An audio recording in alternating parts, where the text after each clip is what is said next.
जय हिंद दोस्तों। स्वागत है आप सभी का एकमात्र स्टडी प्लेटफॉर्म अपना 91 पर। दोस्तों, आज मैं आप लोगों के बीच कोई स्टडी मटेरियल लेकर के नहीं आया हूँ। मैं आप लोगों को आज एक तुक्का लगाने का सही तरीका लेकर के आया हूँ। ठीक है, जो भी क्वेश्चन यानी कि एग्जाम हॉल में आप जो क्वेश्चन नहीं जानते उसका सही ऑप्शन कैसे चूज करें, ठीक है, वो 5 ट्रिक मैं लेकर के आया हूँ। इस 5 ट्रिक को यदि आप अच्छे से फॉलो कर लिए तो आपका सिलेक्शन 95% बढ़ जाएगा। यानी कि ये समझिए 90 से 95% आपका सिलेक्शन होने का चांस बन जाता है। ठीक है, चलिए, तो हम लोग का यहाँ पे पहला नंबर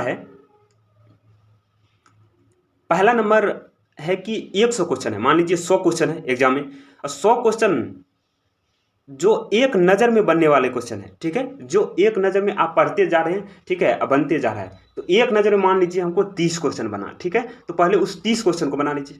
ठीक, पहले क्या करना है, 30 क्वेश्चन को बना लेना है। और उसके बाद, ठीक है, यानी कि ये 30 क्वेश्चन तो मेरे लिए हल्का है।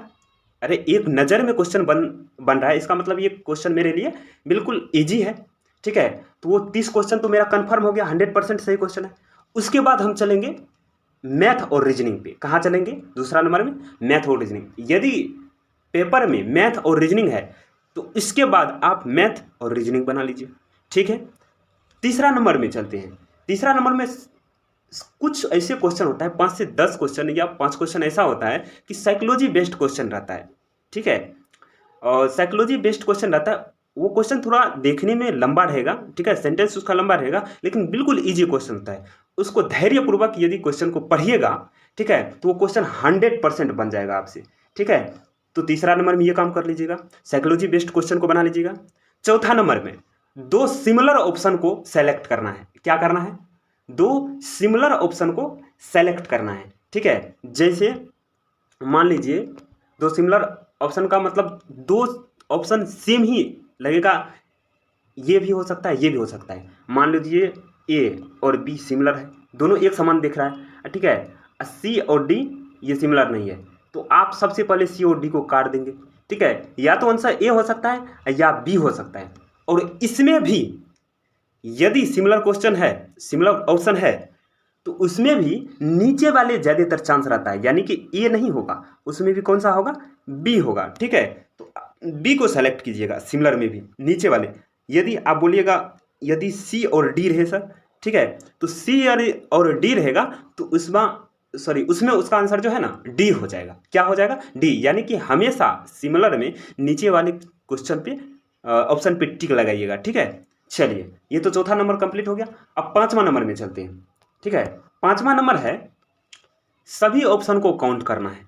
सभी ऑप्शन को क्या करना है? काउंट। मान लीजिए ए ऑप्शन आ गया 20 ठो, ठीक है, मान लीजिए बी ऑप्शन आ गया 22 ठो, ठीक है, सी ऑप्शन आ गया 25 ठो और डी ऑप्शन आ गया 60 ठो। तो जो ऑप्शन कम रहेगा, यानी कि मान लीजिए ये तो लगभग है, ठीक है, और ये ऑप्शन कम लग रहा है, ठीक है, तो ज़्यादातर यानी कि जो ऑप्शन छूटा हुआ है, जो क्वेश्चन छूटा हुआ है, इसका मतलब वो क्वेश्चन हम नहीं जानते, तो ज़्यादातर उस क्वेश्चन का आंसर डी लगाने का कोशिश कीजिएगा। कौन सा? डी लगाने की कोशिश कीजिए ज़्यादातर, यानी कि वो सही होने का चांस बनता है। और एक बात और दोस्तों, एक बात और यहाँ पे ध्यान दीजिएगा। ठीक है, ये तो क्वेश्चन काउंट कर लिए, क्वेश्चन काउंट तक बता दिए, सिमिलर क्वेश्चन भी बता दिए, ठीक है, और एक नज़र में जो बनता है ये भी बता दिए। ठीक है, और यहाँ पे एक और है, यदि मान लीजिए 17 नंबर का क्वेश्चन और 17 का ऑप्शन बी आ रहा है, 17 का ऑप्शन बी सही आ रहा है, ठीक है, तो यदि मान लीजिए आप 18 नंबर का क्वेश्चन नहीं जानते हैं तो इसका भी आंसर, यदि ये 100% कन्फर्म है, आप 100% कन्फर्म है कि ये ऑप्शन बी ही होगा, ठीक है, तो 18 नंबर का क्वेश्चन में भी आप बी लगाइएगा, ये 95% सही होने का चांस रहता है। और यदि आप भगवान भरोसे, गॉड अल्लाह के भरोसे चलते हैं तो देखिए क्या करना है, आप क्वेश्चन पढ़ें, ठीक है, और पहला नज़र जिस ऑप्शन पे गया क्वेश्चन पढ़ने के बाद, मान लीजिए ए पे गया तो ए को ही टिक लगा दीजिएगा। गलती ही होगा तो आपको टेंशन नहीं लेना है कि 95% ये गारंटी रहता है कि यहाँ पे जो है ना, पहला नज़र जिस ऑप्शन पे गया वो सही ही रहता है।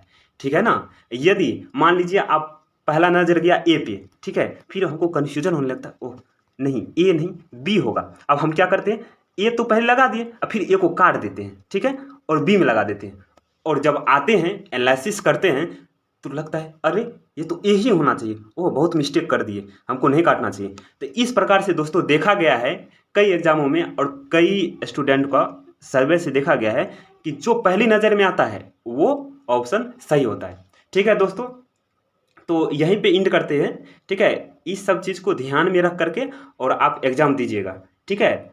सिलेक्शन होने का 90 से 95% यानी कि चांस बन जाता है, ठीक है।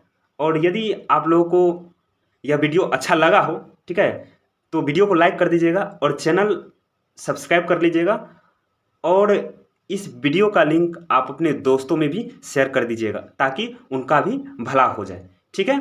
जय हिंद दोस्तों, जय श्री राम, वंदे मातरम।